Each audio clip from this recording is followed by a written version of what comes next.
For the vineyards in this region, we have what's called vine mealybug, and that has become pest number one. I would recommend Sutera to other growers, and I would say that Sutera has become the backbone of a program in the fight against the vine mealybug.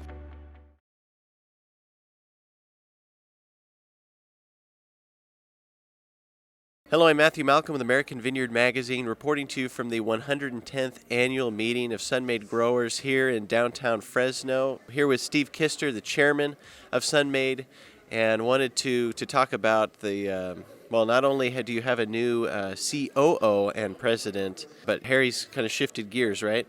Yeah, today we will announce that Steve Loftus is our new Chief Operating Officer and President. Harry has shifted to being an executive chief at Sun-Maid, so I think we're really fortunate for Sun-Maid at this time of year to make the transition to a slightly different structure.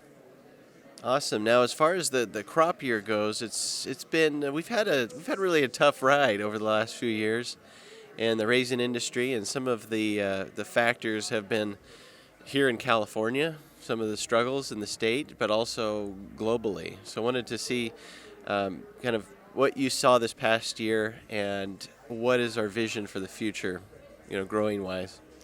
Right. I think the 2022 crop year started out really promising. We started out last year, December was wet just like this year, but we quickly went back into drought conditions, so California farmers especially suffer in dry years. But for the raisin crop itself, it actually looked promising almost through the summer. We had a pretty mild spring early, and I'll report today that, we started off with a higher than average bunch count. And even at our August 9th Sun-Maid District meeting, we were talking about there were some people in the industry thinking that the crop would be much larger than last year, 220,000 tons. But then September came, and it changed everything, so. Right, we had a heat wave, and The first 10 days or so was an extreme heat event, and then the untimely rain, of course, on September 19th. And so we've really downsized. I think the REC estimate now is 200,000 tons, but I think a lot of people won't be surprised if it doesn't get to be that big. now so you said there was some rain that may have impacted some of the crop. Would you say it was a small percentage, or? Well, I think going from the number from 220 down to 200 kind of indicates the type of crop reduction we had. And really the heat wave was probably almost as significant, because I know that early on when some of the Thompson grapes were being crushed green, the production actually looked pretty good.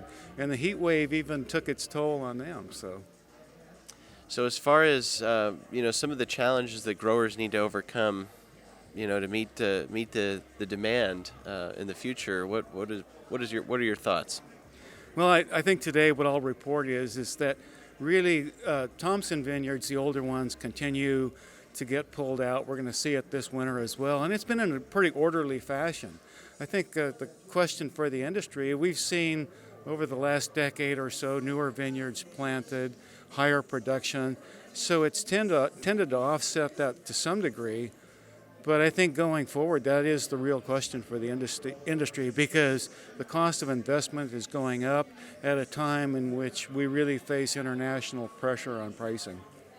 Yeah, and as the California raisin crop continues to kind of diminish in size, that really gives us some struggles as far as maintaining our position in the global market, right? That's right. As long as we could maintain somewhere in the 200,000 ton a year range, we will only be 15% of the world market. And so Turkey continues to be the major producer, but there's a lot of other players as well.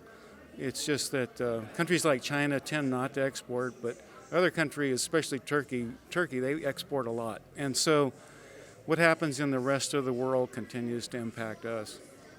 And so we'll talk today about some of the supply-demand issues.